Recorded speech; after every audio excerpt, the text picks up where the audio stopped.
বিয়াৰ চিঠিখন আচলতে আমি সকলোৱে বনাওঁ বনাবলৈ বহু সময়ত বেলেগক দিওঁ বহু সময়ত আমি ৰেডিমেড কাৰ্ডৰ চেম্পল থাকে তেনেকৈ দিওঁ মোৰ ঘৰৰ পৰা এখন তেনেকৈ বনাইছে কিন্তু নিজৰ বিয়াখনত নিজৰ মনৰ কথাখিনি নিজে ক'লে বেছি ভাল লাগে মই সেইবাবে আচলতে নিজৰ চিঠিখন নিজৰ ভাষাৰে লিখিছিলোঁ তেনেদৰে জীৱন সংগীজনেও আচলতে নিজে বিচৰা ধৰণে এখন বিয়াৰ চিঠি লিখি উলিয়ালে ইমান চৰ্চা হ'ব বুলি ভবা নাই আৰু চৰ্চা হৈছে যদিও গম পোৱা নাই কাৰণ মোৰ ঘৰত নেটৱৰ্কৰ বহুত অসুবিধা আপোনালোক আহিছে যেতিয়া গম পাইছে যে চৰ্চা হৈছে মোৰ চিঠিখন মই নিজে লিখিছিলোঁ হয় বাকী মোৰ সেইখন এখন কেনভাছত পেইণ্ট কৰা হৈছে মোৰ এগৰাকী ছাত্ৰীয়ে কেনভাছত চিঠিখন মোক ড্ৰ কৰি দিছে যাতে ভৱিষ্যতৰ কাৰণে থাকি যায় সংগ্ৰামৰ কথাও লিখা আছে আপোনাৰ স্বামীৰ যি কেইসমূহ সংগ্ৰাম কাৰাগাৰৰ কথা লিখা সকলোখিনি তাত সোমোৱা আছে সংগ্ৰামৰ কি কৰিব জানি আচলতে হয় যিহেতু বেকগ্ৰাউণ্ডটো চবেই জানে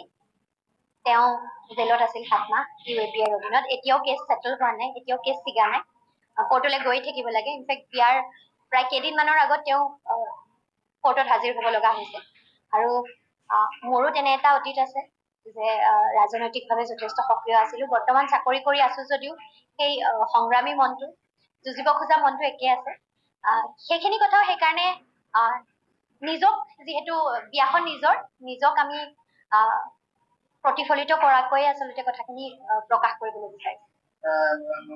হ'বলগীয়া স্বামীৰ যি সংগ্ৰামখিনি আপোনাৰ চাপত কেনেকুৱা হ'ব ভৱিষ্যতে যিটো আপুনি এতিয়া এগৰাকী প্ৰবক্তা হয় আমি দুয়োজনে আচলতে সংগ্ৰাম কৰিব বিচৰা মানুহে সাময়িক কিছু কাৰণত মই চাকৰি কৰিবলগীয়া হ'লেও মই আকৌ কৈছো যে চাকৰি কৰিবলগীয়া হ'লেও মোৰ মনটো একে আছে যুঁজিম বুলি ভবা সেই আচলতে যুঁজ দিব খোজা সেই ইচ্ছা আৰু সপোনবোৰো একে আছে আৰু আমি ভাবো যে তেখেত এতিয়াও ইতিমধ্যে সংগ্ৰামৰ লগতে জড়িত তেখেত এতিয়াও কৃষক মুক্তি সংগ্ৰাম সমিতিৰ সাধাৰণ সম্পাদক হৈ আছে গতিকে আমি দুয়োজনেই প্ৰতিশ্ৰুতিবদ্ধ যে অনাগত দিনবোৰত তেখেতৰ সপোন যি আছে তাক লৈ মই মোৰ ফালৰ পৰা কৰিবলগীয়াখিনি আৰু মোৰ নিজক লৈ সমাজখনক লৈ মোৰ যি সপোন আছে মোৰ বাবে তেখেতৰ কৰিবলগীয়াখিনি আমি দুয়োজনে নিজৰ ফালৰ পৰা যিমান যেনেকৈ পাৰো কৰি যাম আৰু আশা কৰিছো যে ৰাইজৰ যদি আশীৰ্বাদ থাকে আমি দুয়োজনে আচলতে সংগ্ৰামৰ যাত্ৰাত এই যুঁজখনত নিজে ভবাৰ ধৰণে সফল হ'ম বুলি আশা কৰিছো দুজনে যিহেতু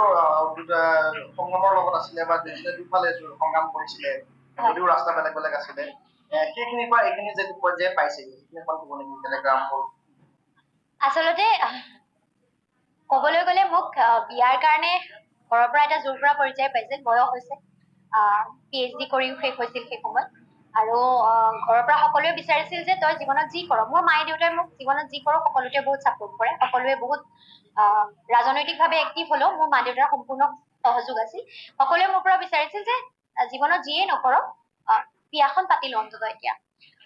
মোৰ বাবে আচলতে বিয়াখন পতাৰ কথাটো বৰ জটিল হৈ পৰিছিল কাৰণ সপোন দেখিব খোজা আৰু বিশেষকৈ এনেধৰণৰ সংগ্ৰাম কৰিম বুলি সপোন দেখা ছোৱালীৰ কাৰণে জীৱন সংগী পোৱাটো বৰ জটিল যাতে সকলোৱে কয় মই খুব যুক্তি তৰ্ক কৰো নাৰীবাদী মন এটা আছে গতিকে যুক্তি তৰ্ক প্ৰত্যেকটো বস্তু যুক্তি আৰু তৰ্কৰে বিশ্লেষণ কৰিব খোজা মানুহক বিয়া পাতিবলৈ সাধাৰণতে বহুতে ভয় খায় সেই সময়ছোৱাত ময়ো ভাবিছিলো যে মই যদি কাৰোবাক বিয়া পাতো তেওঁৰ বা মোৰ সপোনবোৰক বুজিবনে নাই বা মই যিটো জীৱনৰ পৰা আশা কৰিছো মই যিখিনি নিজে কৰিব বিচাৰো সেই কৰিব খোজাখিনি তেওঁৰ পৰা সহযোগ পাম নে নাই সেই সহযোগখিনি আচলতে পাব পৰাকৈ মনে মিলা মানুহ এজন মই পোৱা নাছিলো তেনেতে এদিন তেওঁ কৈছিল যে সেয়া উপনিৰ্বাচনৰ সময় হাওৰা উপনিৰ্বাচনত আমি দুয়োৱে খুব সক্ৰিয়ভাৱে লাগি আছিলো তেওঁ কৈছিল যে যদি বিয়াই পাতিব লাগে তেন্তে তুমি মোকেই নাপাতা কিয় অন্ততঃ তুমি কৰিব খোজা যুঁজখন মই বুজি পাওঁ ময়ো একেখনেই যুঁজ কৰিছো অন্ততঃ আমি ইজনে সিজনৰ জীৱন সংগ্ৰামক বুজি পাওঁ গতিকে প্ৰথম অৱস্থাত তেনেদৰে কথাবোৰ আগবাঢ়িছিল যে হয় আমি যুঁজিব খোজো আৰু দুজন একে মনৰ যুঁজিব খোজা মানুহ যদি মিলি যুঁজখন কৰে তেতিয়া হয়তো যুঁজখনত দুয়োজন সফল হোৱাৰ আচলতে চান্সেছ বেছি থাকে তেনেদৰেই আচলতে সম্পৰ্কটো আৰম্ভ হৈছিল আৰু আজি সম্পৰ্কটো এই পৰ্যায়ত আহি উপনীত হৈছিল তাৰ বাবে আমি যথেষ্ট সুখী হয় আচলতে আমাৰ এনেকুৱা সমাজত চলি আছে যে আমি সকলোৱে ভাবো যে যৌতুক আমিতো নলওঁ যৌতুক অসমত যৌতুক প্ৰথা নাই কিন্তু আমি তাৰ পাছতো সদায় প্ৰত্যেকখন বিয়াতে দেখো যে বিয়াৰ পাছত ছোৱালীজনী যেতিয়া দৰা ঘৰলৈ যায় বিয়াৰ গাড়ীত বস্তুবোৰ লৈ যোৱা যায়। কেতিয়াবা আজিকালি এনেকুৱাও চলে যে ছোৱালীৰ ঘৰতে কিনি দিয়া নাই, দৰাৰ ঘৰৰ ওচৰতে কিনি লৈ গৈছে, কিন্তু সেয়া যৌতুকেই হয়। আমি বিয়া এখনত আইনৰ সংজ্ঞা লৈ যদি চাওঁ, বিয়া এখনত ছোৱালী ঘৰৰ পৰা দিয়া বা দৰা ঘৰৰ পৰা দিয়া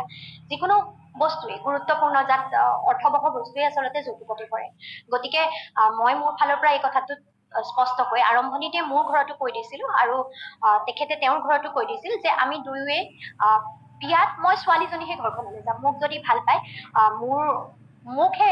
বিচাৰক, মোৰ লগত লৈ যাব লগা বস্তুবোৰ নহয়। আমি সেইকাৰণে মোৰ লগত মই কেৱল ছোৱালী যাম আৰু মোৰ লগত যিকেইটা যাৱতীয় সা সামগ্ৰী মই সদায় লৈ ফুৰো, গোৱালপাৰাৰ পৰা ঘৰলৈ আহিলেও যিখিনি বস্তু লাগে সেইখিনি বস্তুহে লৈ যাম। আৰু দ্বিতীয়তে জোৰোণৰ প্ৰসংগটোত আচলতে আমি দেখিছো যে সোণৰ গহনাৰ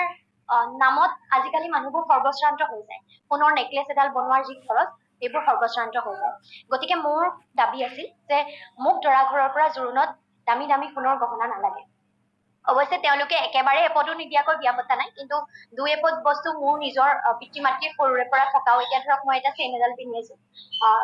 এডাল চেইন মোৰ পিতৃ মাতৃৰ সৰুৰে পৰা মোৰ ঘৰত থকা। গতিকে মই তেওঁলোকৰ পৰা এইটো কথা দাবী কৰিছো যে জোৰোণত সেই দামী দামী সোণৰ গহনা, ডিজাইনাৰ কাপোৰ মোক নালাগে। জোৰোণৰ মোৰ প্ৰতি থকা মোৰ মানুহজনৰ মৰমটো বা সেই ঘৰখনৰ মোৰ প্ৰতি থকা মৰমটো সোণৰ গহনাৰ